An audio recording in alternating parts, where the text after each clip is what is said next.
My name's Ryan. I'm 23, and last month I walked across the stage in my cap and gown with a smile plastered on my face, pretending like my heart wasn't breaking. Graduation was supposed to be one of those rare milestones where a family puts everything aside, comes together, and just celebrates. You only get that moment once.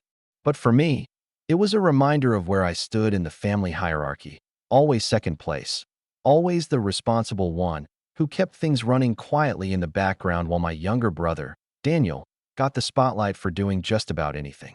To understand why that moment cut so deep, you need to know the family dynamic. Growing up, Daniel was the golden child. He was the kid who got the loudest cheers at his soccer games, even if he spent most of the match sitting on the bench. If he brought home a C on his report card, Mom would say, "At least he tried. That's what matters." Meanwhile, when I came home with straight A's, Dad would glance at my paper, nod, and then ask me if I'd mowed the lawn yet. It was this constant pattern where my achievements were brushed aside, and Daniel's smallest efforts were celebrated like he'd cured a disease. I can't even count how many family dinners ended with me clearing plates in the kitchen while my brother basked in compliments at the table. But I held it together. I worked. I studied. I didn't complain because a part of me thought, maybe one day they'll see the difference. Maybe when I hit a real milestone, like graduating from college, first in the family, by the way, they'd finally look at me with pride. That was naive, I know, but hope has a way of hanging around even when it shouldn't. So when graduation was getting close, I called home with excitement. I told them the date, explained the ceremony, and asked if they'd like to come. My mom made a non-committal noise, the kind she uses when she's pretending to be interested. My dad was the one who cut in with his usual bluntness. "Ryan, we're busy celebrating your brother," he said. Just like that. Like it was the most obvious thing in the world. I remember gripping the phone tighter, my mouth going dry. "Celebrating what?" I asked. "He bought a motorcycle," Dad said, almost proudly. Like a motorcycle compared to a college degree made sense. I tried to laugh it off, but inside I felt like I'd just been told the quiet truth I'd suspected all along. Nothing I did was ever going to be enough. I went to my graduation alone. My roommate, Eric, showed up to clap for me, which meant more than I think he realized. He even snapped a picture of me holding my diploma. That's the only photo I have from that day. Later that evening, as I sat down to a quiet dinner I had planned for my family, I scrolled through my phone. My aunt had posted a photo on Facebook, Daniel grinning, his arms slung around Dad, a beer in hand. The caption read, "Family toast for the real winner." My stomach twisted. The real winner. That stung more than anything. My degree didn't matter. For years of grinding through late nights, skipping parties, eating noodles to save money, it was invisible compared to the shiny chrome of a new motorcycle. I paid the bill for my untouched graduation dinner anyway. $2,110. That wasn't just for the meal. It was the culmination of all the little ways I had been financially responsible for my family. You see, what they never acknowledged out loud was that I'd been quietly paying down a business loan for years. My dad's business, his pride and joy, had taken out money that, honestly, they couldn't keep up with. I'd stepped in, covering monthly payments without complaint because, well, that's what family does, Mom would say. I told myself I was doing it for stability, for peace, for the hope that one day, maybe they'd see I was carrying the weight. But sitting there in that restaurant, watching strangers toast each other while I sat alone on my big day, something in me shifted. The bitterness I'd swallowed for years turned into a cold, sharp realization. I'd been holding up the foundation of a house where I wasn't even welcome inside. And that night, I decided I wasn't going to carry it anymore. When I got home, I opened my laptop and pulled up the loan account. My name was the one linked to the payments. My money had been propping it up. For years of sacrifice, while my brother coasted and my parents applauded. I hit the button to shut it off. Just like that, the responsibility slid off my shoulders. Before I left the house the next morning, I printed out the confirmation page, folded it neatly, and placed it on the desk in my parents' office. On top, I left a note. Let him handle it. My hand didn't even shake when I wrote it. For once, I felt calm. By sunrise, my phone lit up with 76 missed calls. Mom, Dad, Daniel. Back to back, buzzing like they were all waking up from a dream and realizing what reality felt like without me cushioning the blows. And that's where things started to unravel. When the calls started, I ignored them. At first, it was easy. Just silence my phone, tuck it under the pillow, and stare at the ceiling, breathing in that strange mix of guilt and relief. But by mid-morning, when I finally checked, I saw the number, 76 missed calls. 76. From the people who couldn't even drive 20 minutes to sit at my graduation dinner. That irony wasn't lost on me. The voicemails were a whole other story.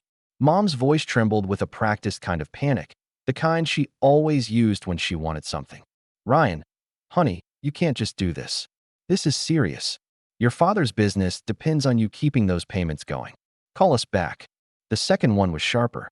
Ryan, stop acting childish. This is not the time for drama. We'll talk later. By the fifth, she had dropped the honey altogether. It was just, Ryan, pick up. Right now. Dad's messages were short and cutting. What do you think you're doing? Don't mess around with things you don't understand. And the one that played over and over in my head. You're sabotaging your own family. But Daniel's? His was the one that twisted the knife. He laughed, actually laughed, into the phone. Dude, you're overreacting. It's just money. You'll keep paying, don't worry. You've always been the responsible one. As if my role in life was to carry everyone else's weight while he sped around on his shiny new bike, grinning for family photos. That night, I went to bed with my phone on silent, but I couldn't sleep. Every voicemail replayed in my mind. Not just the words, but the tone, the entitlement, the expectation that I would fold, because that's what I'd always done. For years, I'd said yes. I'd swallowed my pride. I'd been invisible. But now that I'd finally said no, suddenly I was the selfish one, the dramatic one, the problem. The next morning, I found out they weren't going to stop at phone calls. My aunt, yes, the same one who posted family toast for the real winner, tagged me in a Facebook post.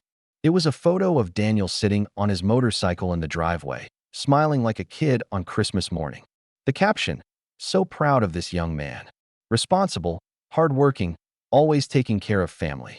He deserves the world. Responsible, hardworking, always taking care of family. My chest actually hurt when I read that. Because those were the words that should have been mine. I was the one who'd worked 2 jobs to cover the loan payments. I was the one who'd skipped vacations, skipped nights out, skipped breathing room, just so they could keep their house from foreclosure. And yet here she was, handing my story to Daniel like it was his trophy. The comments piled on. He's such a good son. What a man, already stepping up for the family. Your parents must be so proud. I shut my laptop so hard it rattled the table. By then, the calls had escalated into texts. My mom's messages filled the screen. You don't understand the kind of trouble you're causing. This is going to ruin us if you don't fix it. Daniel can't help. You know that. He's just starting out. You're the one with stability. That word again, stability. It was never about me. It was never about my dreams, or my graduation, or even the hours I spent dragging myself through college. I was just the safety net, the stable one, the background character in their story, expected to keep smiling while everyone else took the credit. I tried to distract myself, but the silence in my apartment felt louder than their calls. I kept remembering little things. Christmas mornings when Daniel got the newest gadgets while I unwrapped socks. Birthdays where my cake came from the clearance rack, but his had custom designs. The time he got caught drinking at a party and Dad shrugged it off as boys being boys, while I once came home 5 minutes past curfew and got grounded for a month. It was like all those years of small cuts suddenly bled out at once. 3 days passed before I finally picked up one of their calls. It was Mom. Her voice was sweet at first, sticky sweet, the way it gets when she's about to corner you. Ryan, honey, we just need to talk. We know you're upset about graduation. We're sorry we couldn't be there, but you understand. It was a big day for your brother too. I almost laughed. A big day for him? Buying a motorcycle? My chest tightened, but I didn't interrupt. She went on. This isn't the time to make rash decisions. The business loan isn't just about your father, it's about all of us. If you don't make those payments, we could lose everything. Is that what you want? For your family to be homeless? There it was, the manipulation. She didn't say, thank you for keeping us afloat for 4 years. She didn't say, we're proud of you for graduating. She didn't even acknowledge the effort. No, it was straight to guilt. Straight to the big, dramatic, we'll be homeless line. And I realized, in that moment, that nothing I could say would ever be enough. If I agreed, I'd be trapped again. If I refused, I'd be the villain. There was no winning, at least not on their terms. That night, I sat down at my desk, staring at the stack of old bank statements I'd kept tucked away in a drawer. Years of proof that I had been the one quietly holding everything together while they cheered for Daniel. I didn't know what I was going to do yet, but I knew one thing. I wasn't going back to being their safety net. Not again. And that decision, that's when the real tension started to unfold. I wish I could say that after days of silence, things cooled down, that maybe my parents took a step back and realized how unfair they'd been. But that's not how this family operates. When they can't guilt me into submission, they escalate. They've done it my whole life. Twist the story, pile on the pressure, make me out to be the unreasonable one until I crack. It was the fourth day after I'd stopped the loan payments when the betrayal landed like a punch in the gut. I was at work, sitting through a training session, when my phone buzzed. It was a text from Eric, my roommate. Bro, are you seeing this? Check Facebook. Now. I slipped my phone under the table and opened the app. My stomach dropped instantly. There it was, a long post on my mother's profile, written in that dramatic, self-pitying tone she reserves for when she wants to play the victim. My heart is breaking tonight, it began. After all the sacrifices we've made for our oldest son, he's decided to turn his back on his family. We supported him through school, paid his bills, gave him everything, and now, when we need him most, he's abandoned us. Please pray for us during this difficult time. I couldn't breathe. My pulse pounded in my ears as I scrolled through the comments. Neighbors, relatives, church friends, people I'd known my whole life, were chiming in with sympathy. I can't believe Ryan would do this to you. How selfish. Don't worry, God will provide. And the worst one, at least you have Daniel. He's such a good son. Daniel had commented too, of course. Don't worry, Mom. I'll always be here for you guys. You can count on me. Count on him. For what? He hadn't paid a dime toward that loan. He hadn't lifted a finger to keep their business above water. But there he was, soaking up praise for his empty words while I was being crucified online. By lunchtime, my phone wouldn't stop buzzing. Cousins I hadn't heard from in years messaged me things like, "Why are you doing this to your parents?" One even wrote, "You know Daniel can't handle this stuff. Why would you dump it on him?" Dump it on him? It had been dumped on me for 4 years. When I got home that evening, I found Eric sitting on the couch with his arms crossed. "You okay, man?" he asked gently. He had already printed a screenshot of the post and set it on the coffee table like evidence. "They're throwing you under the bus hard." I just nodded, too angry to speak. It wasn't just that they lied. It was that they rewrote the whole narrative. Suddenly, I was the ungrateful son they'd sacrificed everything for. They erased the fact that I'd drained my savings every month to keep their business afloat. They erased my graduation, my achievements, my sacrifices. And they did it publicly for everyone to see. Later that night, the phone call started again, only this time I answered. It was Dad. His voice was cold, almost rehearsed. "So this is how it's going to be? You think you can just walk away after everything we've done for you?" I snapped. "What you've done for me? I've been paying your business loan for 4 years. With my own money. You never even said thank you.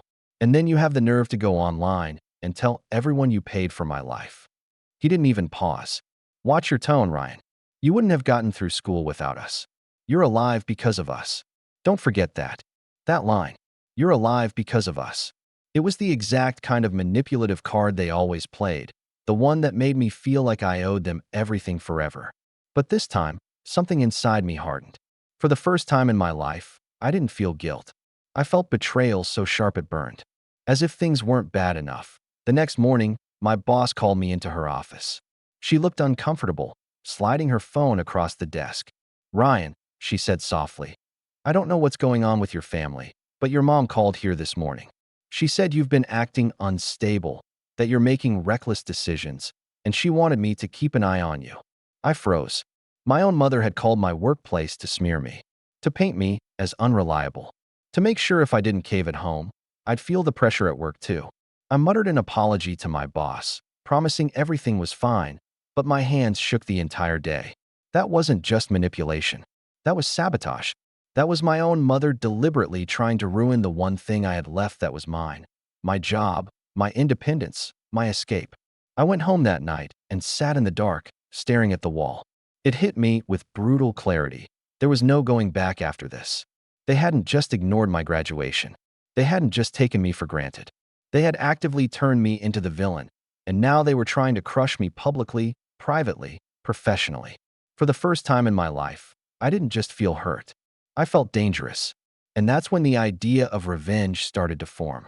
The days after my mother's phone call to my job were some of the darkest I can remember. I kept replaying it in my head. Her voice, the way she must have leaned into the phone with that practiced mix of concern and superiority, telling my boss I was unstable. She knew exactly what she was doing. She wanted to weaken me, to make sure I had no place to stand that wasn't under her thumb. The fallout came fast. My boss, though kind enough not to fully buy into it, still treated me differently for the rest of the week. Every time I walked into her office, I could see it in her eyes. Doubt, like she was quietly evaluating whether I was really as reckless as my mother claimed. My coworkers started whispering too, not because they knew the details, but because the tension hung around me like a storm cloud. It didn't matter what the truth was. The seed had been planted. My own mother planted it. At home, the silence was unbearable. My phone lit up nonstop, calls, texts, voicemails, family group chats exploding with messages I refused to open. Even my grandmother, who had always been the one person to treat me fairly, sent a short message. "Call your mother. She's worried sick." I wanted to scream. She wasn't worried sick. She was cornered. But how do you explain that to someone who's only ever heard her side? By the end of that week, I stopped going out. Eric would knock on my door to check on me, but I usually just muttered something through the wood. Food didn't taste right. Music sounded like noise. The one thing I'd worked so hard for, my degree, my future, suddenly felt small compared to the weight of the betrayal. One night, I sat at my desk, scrolling through the bank statements I'd pulled earlier. Line after line of payments I had made, month after month, for 4 years. Rent money, food money, savings money, all drained into a loan that wasn't mine. I traced the numbers with my finger until my eyes blurred. That was my 20s so far. My youth. My chance to enjoy being young. Wasted because I thought I was keeping a family together. And where had it gotten me? Alone, humiliated, and branded as selfish. That's when the bitterness began to turn into something else. A plan. Not a full one yet. Not with steps and details, but the beginnings of resolve. If they could lie about me publicly, maybe it was time to let the truth speak for itself. If they could erase my sacrifices, maybe I could make them impossible to ignore. But before I could get to that point, I had to sit in the pit a while longer. 2 weeks passed, and the messages didn't stop. They got nastier. Mom wrote, "You've always been dramatic, Ryan. We thought college would mature you, but clearly it hasn't." Dad sent, "When this all comes crashing down, don't come crawling back." Daniel sent, "Bro, just turn the payments back on. You know you'll end up doing it anyway." That last one burned the most. He said it like my role as the family's financial safety net wasn't even up for debate. Like it was inevitable. Meanwhile, their Facebook post continued. Another photo of Daniel, this time helping Dad in the garage. Caption, "A real man steps up when times are tough. So proud of our son." The comments gushed again, as if he'd been carrying the world on his shoulders. I nearly threw my phone across the room. I stopped checking Facebook after that. It wasn't worth watching my own story get rewritten in real time. But even as I turned away from their noise, I knew I had to do something. I couldn't let this be my life. Me in the shadows, them in the spotlight, my sacrifices erased and replaced by their fiction. Late one night, I sat with Eric at the kitchen table. He was eating cereal out of the box and watching me quietly. "So what now?" he finally asked. I shrugged. "I don't know." "Yeah, you do," he said. "You're just not saying it yet."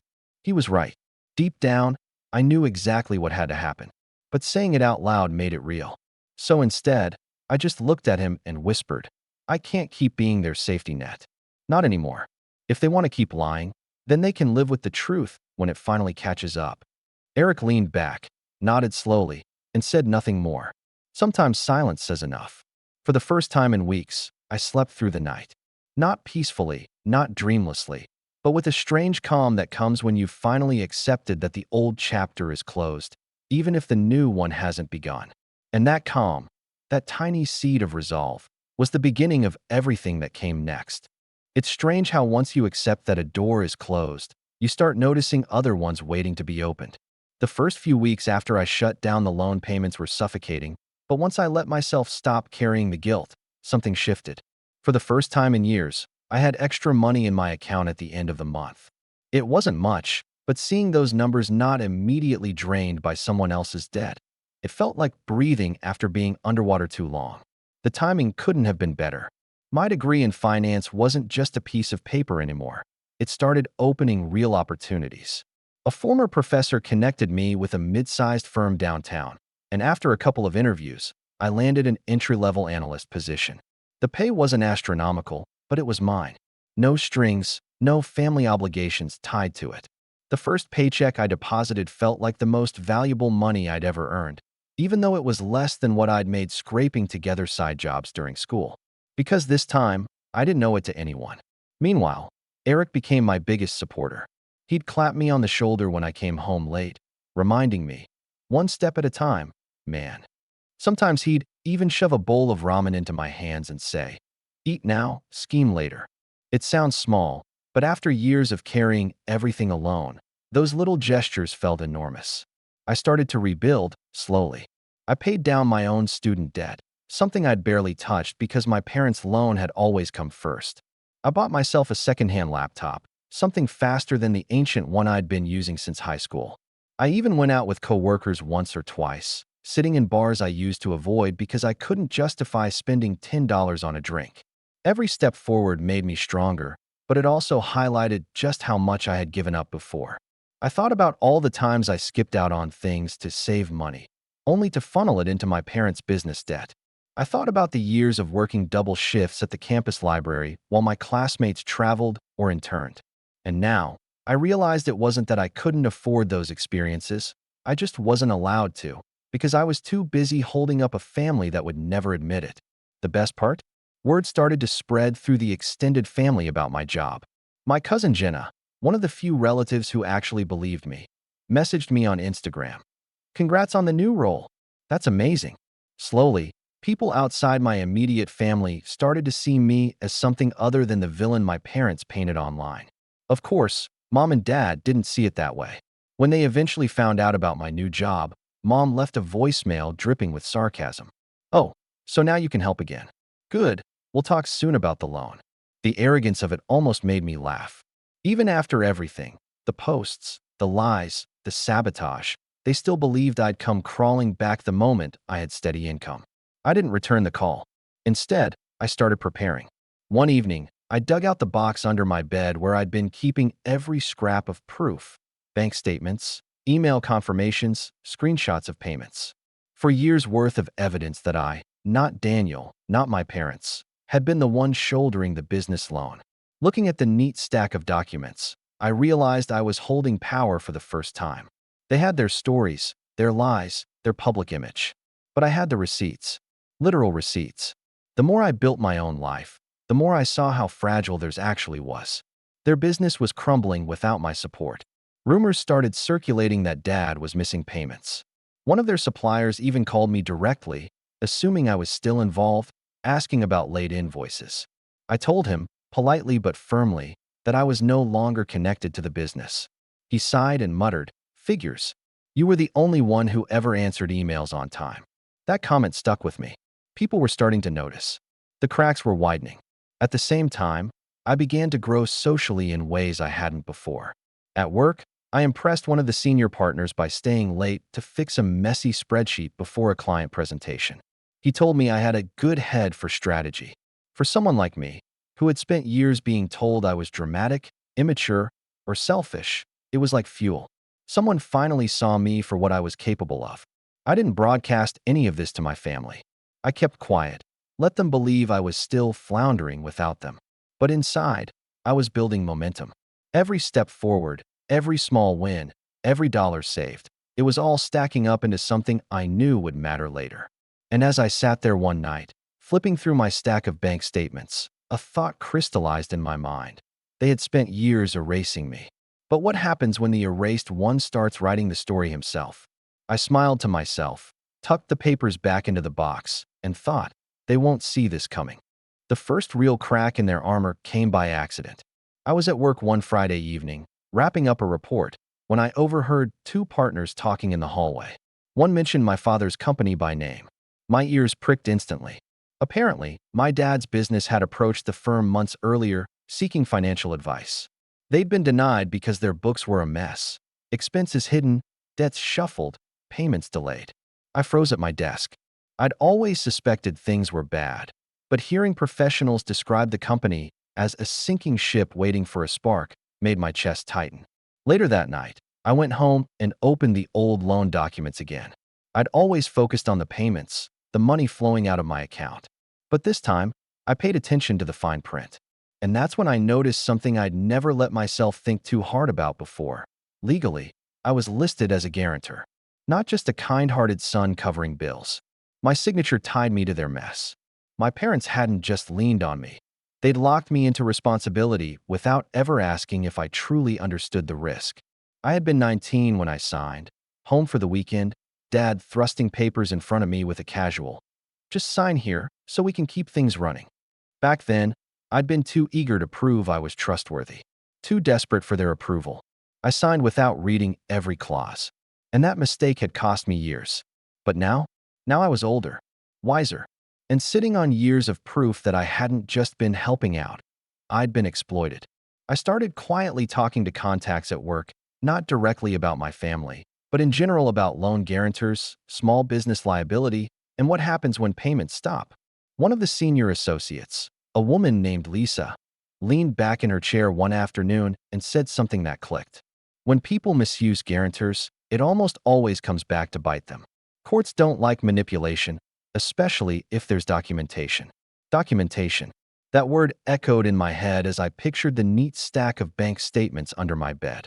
At the same time, I noticed a shift in how my family interacted online. Their Facebook posts had grown less triumphant. Instead of bragging about Daniel's motorcycle or the real winner, they were suddenly quieter, sharing vague quotes about hard times and faith being tested. I even saw a post from my aunt asking for donations to help keep the family business afloat. Donations. The same people who once called me selfish were now publicly begging strangers for help. And then came the message that sealed my decision. Daniel texted me one night, "Yo, Dad says the bank's on our case. Just turn the payments back on for a while until things settle, okay? Be a team player." A team player. Like I was just a cog in their machine, expected to keep spinning until it broke me completely. I stared at the message for a long time before replying with a single sentence. "I'm not on your team anymore." No response came back, but I knew that silence meant they were panicking. Meanwhile, at work, I was excelling. I'd been assigned to a new project analyzing distressed businesses. The irony wasn't lost on me. I was literally being trained to spot the patterns I'd lived through with my parents. The deeper I got into the project, the clearer the picture became. My father's company wasn't just struggling, it was collapsing. And without me, they were weeks away from default. That knowledge gave me a strange sense of power. For years, I had been the invisible backbone, the one propping them up without recognition. Now, I had stepped away, and they were wobbling on their own. One night, Eric found me at the kitchen table surrounded by papers, highlighter marks everywhere.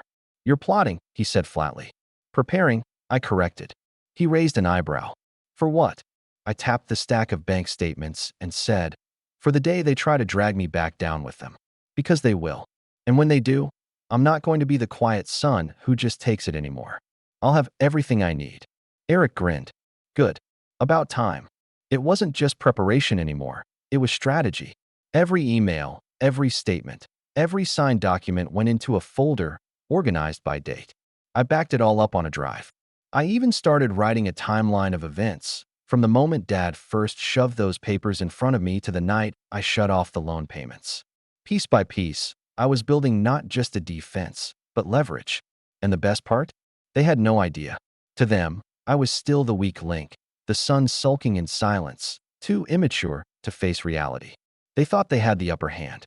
But for the first time in my life, I knew something they didn't. The higher they climbed on their lies, the harder they'd fall when the truth finally hit. And I would be the one to strike the match. The day my revenge started wasn't loud. There was no dramatic showdown, no screaming match at a family dinner. It began with a quiet letter. I had spent weeks assembling everything: bank statements, signed loan documents, screenshots of text messages, copies of their Facebook posts bragging about Daniel while I was silently footing the bills. I organized it all into a neat binder, each section tabbed, each page dated. If you flipped through it, the story was undeniable. A 19-year-old tricked into signing papers, a young man sacrificing years of his life to cover a debt that wasn't his, and a family who twisted that sacrifice into lies. Then I walked into the bank. The loan officer recognized my father's name instantly. His expression tightened when I handed him the binder. "I think you should see this," I said calmly. He skimmed through the first few pages, his brow furrowing deeper with every line. After a few minutes, he leaned back in his chair. "You've been the one making the payments?" "For 4 years," I replied. "Not my father. Not my brother. Just me." He closed the binder, exhaled slowly, and said, "Mr. Carter, this changes things." That was the moment the tide turned. By documenting everything, I made it clear that I wasn't just some irresponsible guarantor who walked away. I was the victim of manipulation. And the bank, suddenly realizing they'd been misled, had no choice but to adjust how they handled the account. Within a week, my parents got the first letter from the bank demanding payment in full. Without my contributions, they were already behind, and now the bank had stripped away their usual excuses. My father called me that night, his voice shaking with anger. "What did you do?" he barked. I told the truth. I said simply, "You've ruined us. Do you understand that?" "No, Dad. You ruined yourselves." I just stopped cleaning up the mess. The silence on the other end of the line was deafening. But I wasn't done. The next step was more public, though still controlled. I reached out to my grandmother, the one relative I trusted. I asked her if she'd like to see something important. She came to my apartment, sat at my kitchen table with a cup of tea, and flipped through the binder page by page. Her hands trembled as she read. "They told everyone you abandoned them," she whispered, her eyes wide. I nodded. "I know." By the time she left, she promised me she'd never believe their side again. And word travels fast in families, especially when the matriarch shifts her loyalty. Cousins who had messaged me with accusations before started sending apologies. One even wrote, "I had no idea." They made it sound so different. Meanwhile, my parents doubled down online. They posted vague statuses about betrayal and ungrateful children. But the comments weren't what they expected this time. People asked questions. People pushed back. "Didn't Ryan pay your loan for years?" One neighbor commented. I remember him working 2 jobs. For the first time, their narrative was cracking in public. "And Daniel?" He tried to call me too, his usual cocky tone faltering. "Bro, you're making things worse. Just help out for a little while longer. You know I can't deal with this stuff." I almost laughed. "That's the point, Daniel. You never could, and now you'll have to." Then I hung up. But the most satisfying moment came a few weeks later. My father showed up at my work. He tried to act calm, dressed in a suit that didn't quite hide the sweat on his brow. He pulled me aside into the lobby, lowered his voice, and said, "You think you've won? You've embarrassed us. You've destroyed your own family." I looked him in the eye and, for the first time in my life, didn't flinch. "No, Dad." I freed myself from it. He had no comeback. He just stood there, breathing hard, before finally walking out into the cold evening air.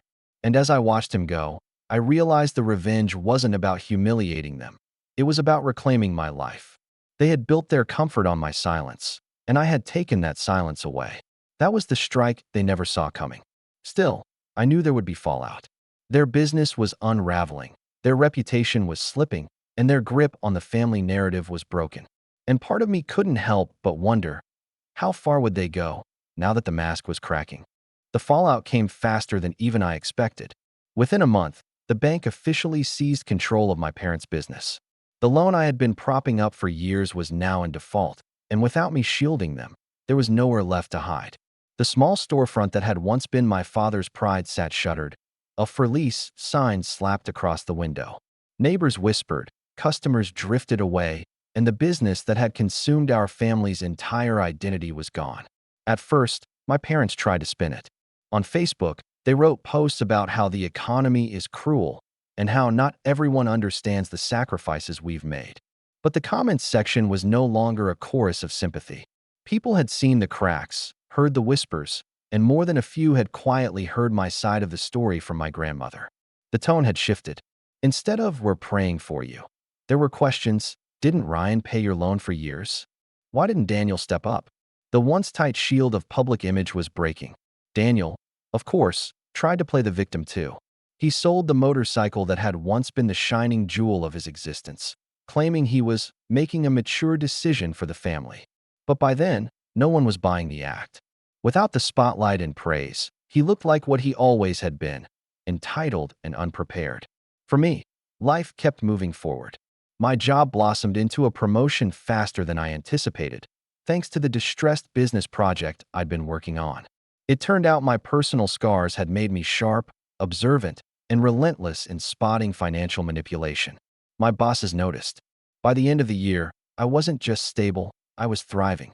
The last time I saw my parents in person was at my cousin Jenna's wedding. They approached me cautiously, no longer with anger, but with that brittle politeness people use when they're out of options. My mom's smile was tight, her eyes searching my face for any sign of weakness. "Ryan," she said softly, "we've all made mistakes. Maybe it's time to forgive and move on." I studied her for a long moment, the weight of years pressing down, then finally shook my head. "I did move on. You just weren't invited." Her face crumpled, and for a second, I saw the reality sink in. They no longer had power over me. No guilt to hold, no lies to twist, no strings to pull. As I turned and walked away, the chatter of the wedding filled the hall.